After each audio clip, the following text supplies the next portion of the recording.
정진튜브는 보험 가입을 유도하거나 특정 상품을 홍보하는 채널이 아님을 알려드립니다. 자, 시청하시기 전에 구독과 좋아요 꼭 부탁드리고요. 댓글 많이 달아주시면 진짜 저한테 큰 힘이 됩니다. 꼭 부탁드릴게요.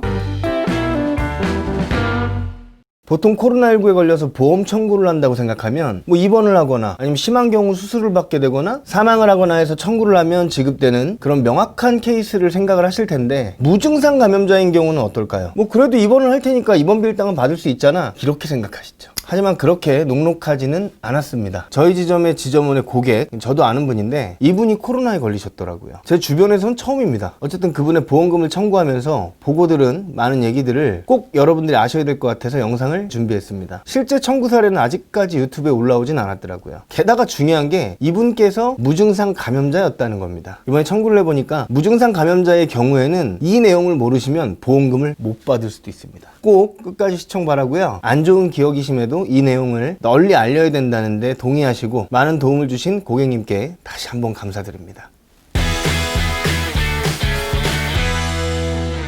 이분께서 코로나 치료를 하게 된 계기를 먼저 말씀드리면, 몇 번 같이 술을 먹었던 친구가 코로나 양성 판정을 받았대요. 근데 본인은 아무 증상이 없으셨대요. 근데 밀접 접촉자니까 검사를 하라고 연락이 왔겠죠. 가서 이제 검사를 했는데 웬걸 양성이 뜬 거예요. 아무 증상이 없는데. 근데 이게 참 웃긴 게, 코로나 양성이니까 환자잖아요. 분명히 환자인데 아프진 않아요. 근데 요즘엔 코로나 환자들도 늘어나고 있는 추세라 무증상이면 요즘에는 병원은 못 가고요, 생활치료센터로 가게 된대요. 증상이 없으니까 딱히 치료할 필요도 없는데 코로나 환자긴 하니까 나가지도 못하고 거기에 이제 잡혀 있는 거죠. 어쨌든 힘들게 보름 정도를 치료센터에 있다가 나왔는데, 물론 건강은 문제가 없죠. 근데 여기서 좀 뭐랄까 생각지도 못했던 것들이 있더라고요. 그게 뭐냐면 정신적인 후유증이에요. 일단은 코로나에 걸렸었다는 이유만으로 사람들이 만나기를 꺼려하는 게 느껴진대요. 어떻게 보면 자격지심일 수도 있는데 그런 느낌들이 막 난대요.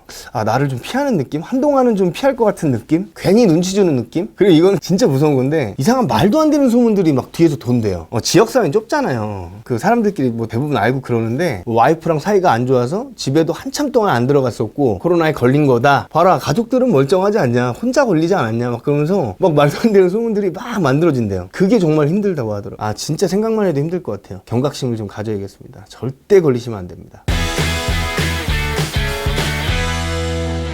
어쨌든 이분이 퇴소를 했어요. 그럼 이제 보험 청구를 해야 되잖아요. 그리고 이분은 치료, 수술 이런 거 아예 없이 입원만 15일을 했습니다. 그럼 입원 일당을 청구하기 위해서는 입퇴원 확인서가 필요할 거 아니에요. 그런데 여기서 문제 발생. 생활치료센터에서는 입원했다는 증명서 발급이 안 됩니다. 어떻게 하셔야 되냐면 그 지역의 보건소에 가셔서 떼셔야 돼요. 그래서 보건소까지 가서 입원 치료 통지서를 발급받았습니다. 자, 입원 치료 통지서 이렇게 나와 있고요. 입원 치료 장소에 병의원이라고까지 명시가 돼 있어요. 그럼 여러분들이 판단하셨을 땐 입원 일당 청구하는데 문제가 전혀 없겠죠. 입원 치료 통지서라고도 써있고 병의원이라고까지 써있고, 그죠? 자, 이분 걸 청구를 했어요. 몇몇 보험사는 그냥 줬습니다. 지급이 됐어요. 근데 어떤 보험사에서 태클을 겁니다. 생활치료센터는 일반 병원이 아니다, 원래 지급이 안 되는 거다. 아니, 내가 병원 안 가려고 안 갔냐, 증상이 있는 사람들이 병원 가야 되니까 나보고 생활치료센터에 가라는데 무증상이니까 후순위로 밀리다가 글로 가게 된 거 아니야. 그리고 여기 병의원이라고 써있잖아. 왜 근데 안 준다는 거지?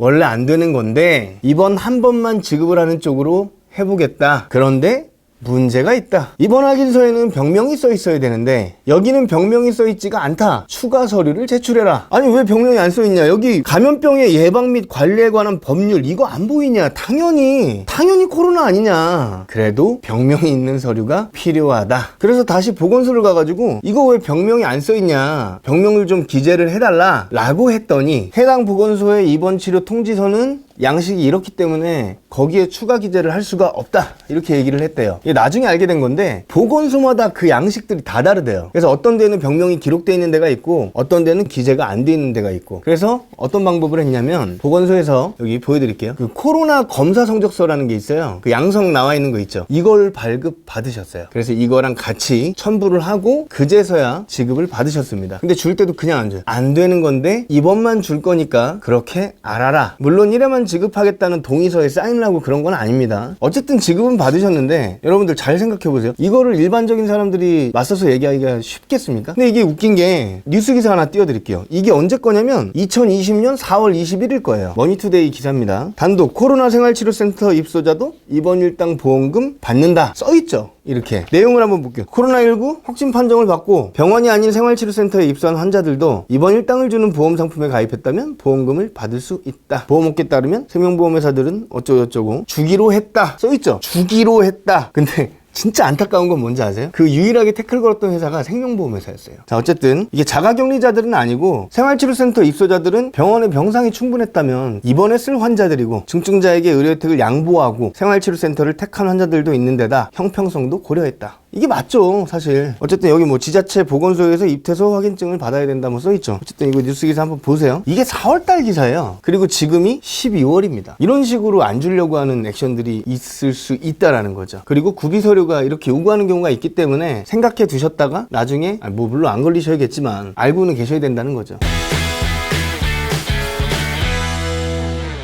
또 하나 말씀드리면 일회성으로 지급해주는 어쩌네 막 이렇게 하고 선심을 쓰듯이 막 얘기를 하는데 뭐 진짜 안 되는 거를 일회성으로 주는 경우도 있겠지만 그런 얘기들을 해요. 뭐 내부 규정상 안 주는 건데 뭐 이번만 지급할 테니까 뭐 동의서 작성해라 뭐 이런 얘기들 하거든요. 이게 비단 지금 코로나만 가지고 그러는 게 아니에요. 되게 심심찮게 이런 얘기들이 많이 나옵니다. 약관에는 써있지도 않아요. 근데 내부 규정이 있대요. 얼마 전에 구독자님 한 분 문의를 주셔가지고 그분 청구하실 때 제가 조언을 좀 해드린 적이 있었는데 거기서도 마찬가지였습니다. 근데 감사하게도 후기까지 길게 써주셔서 너무 감사드려요. 보람을 느낍니다. 그때 제가 들었던 내용이 뭐냐면 제 영상을 보시고 통화하면서 이거 지급해라. 왜 여기 약관에는 안 준다는 내용이 없는데 뭐 안 준다고 얘기를 하냐. 그러니까는 내부 규정상 줄 수가 없다. 내부 규정이 뭐냐. 난 가입할 때 그런 내부 규정이 있다는 얘기 듣지도 못했다. 그랬더니 자기네들이 갖고 있대요.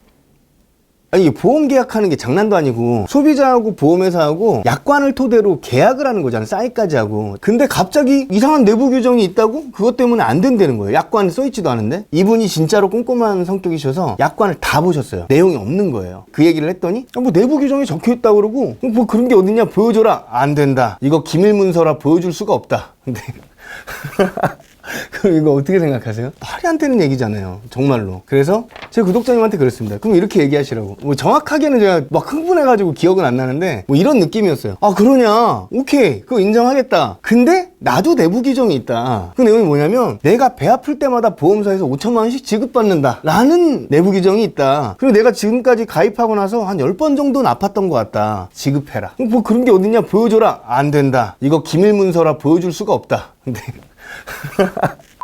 그래서 일회성 지급 어쩌고저쩌고 하면서 동의서에 사인하라고 하는 경우 있거든요. 그거 절대 하지 마세요. 그거 하면 진짜로 그거밖에 못 받습니다. 1회만 지급하고 끝나는 거예요. 그런 거에는 휘말리시면 안 돼요. 그리고 끝까지 자기 주장하시고요. 뭐 안 되면은 정당한 이유 없이 보험사에서 지급을 거절하면 뭐 민원 처리해야죠. 뭐 그건 어쩔 수가 없죠. 어쨌든 이게 얼마나 말이 안 되는지 아시겠죠?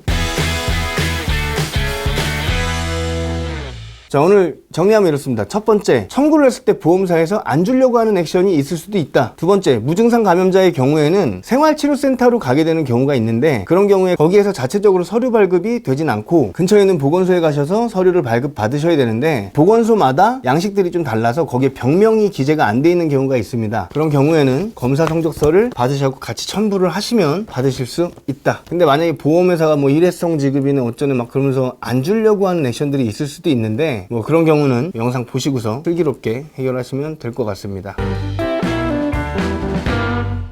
여러분들도 꼭 알아두셔야 되는 내용이고요. 주변 분들에게도 널리 많이 알려주셨으면 좋겠습니다. 코로나 조심하시고 다음 시간에 또 찾아뵙겠습니다. 감사합니다.